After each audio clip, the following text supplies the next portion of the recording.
좋은 아침입니다. 오늘 주시는 하나님의 말씀은 시편 126편 1절에서 6절 말씀입니다.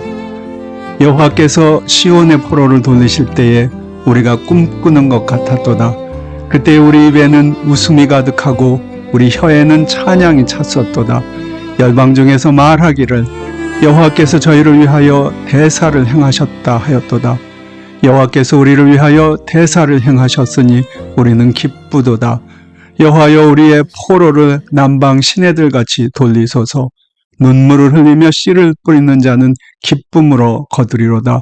울며 씨를 뿌리러 나가는 자는 정녕 기쁨으로 그 단을 가지고 돌아오리로다.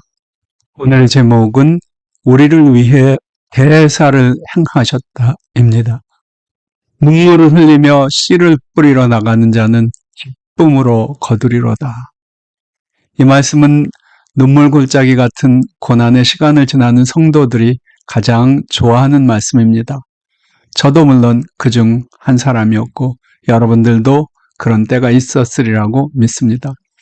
이 땅에 살아가는 사람들에게는 참된 기쁨을 찾는 일이 그리 쉽지 않습니다. 저는 언젠가 이런 글을 읽은 적이 있습니다. 인간은 울면서 태어나 신음하며 살다가 탄식하며 죽는다. 이 글을 읽으면 어떤 생각이 드시나요? 어쩌면 인생을 이렇게 염세적으로 표현했나 하는 생각이 들기도 하고요. 그런 한편 이 말씀 속에는 인간의 현실을 솔직히 표현했다는 느낌도 있습니다. 그렇습니다. 우리의 삶에는 분명 고통과 슬픔의 시간이 적지 않습니다. 때로는 그러한 고통과 슬픔에서 벗어나는 일이 너무 어렵게 느껴지기도 합니다.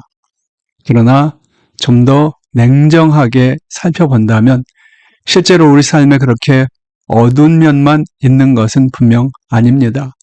대부분의 사람들의 인생에는 그림자가 있는 만큼 빛도 있습니다.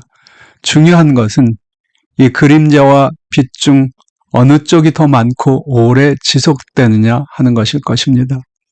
그리스도인들에게 있어서는 그림자보다는 빛이, 어두움보다는 밝음이 더 많고 풍성합니다. 우리에게는 많은 고난 속에서도 하나님과 그의 사랑을 아는 기쁨이 있습니다. 또 우리는 세상의 모든 고통과 고난이 지난 후에 우리를 위해 영원한 기쁨의 나라가 기다리고 있다는 사실을 잘 알고 있습니다. 그 소망이 우리를 기쁘게 합니다. 바로 이런 것이 주님께서 우리를 향해 항상 기뻐하라, 쉬지 말고 기도하라, 범사에 감사하라고 말씀하셨던 배경일 것입니다. 우리에게는 그럴 수 있는 참된 빛과 소망이 있기 때문입니다. 시온, 즉 이스라엘과 그 백성들은 역사를 통해 많은 고난을 겪었습니다. 그들은 엄청난 파괴와 재난을 경험했고요. 바벨론에게 전쟁 포로로 잡혀가 70년간 그곳에서 노예처럼 살기도 했었습니다. 그런 고난의 시기에 하나님은 그들을 다시 시온으로 데려오겠다고 약속하셨습니다. 고통의 현실 속에서는 그 약속이 불가능한 것처럼 느껴졌을 수도 있습니다. 그러나 그들은 이제 그 하나님의 약속이 현실로 이루어진 것을 목격하게 되었습니다. 포로들이 시온으로 돌아오고 예루살렘이 다시 회복되었습니다. 하나님의 약속대로 이루어진 것입니다. 울면서 떠날 수밖에 없었던 시온을 형언할 수 없는 기쁨을 안고 돌아왔습니다. 이처럼 우리의 삶에도 고통과 슬픔은 있습니다. 그러나 우리 그리스도인들에게는 회복과 기쁨에 대한 하나님의 약속이 있습니다. 믿음의 사람들은 그 기쁨을 바라보며 살아갑니다. 그것이 바로 예수 그리스도께서 우리보다 앞에 걸어가신 길이었습니다.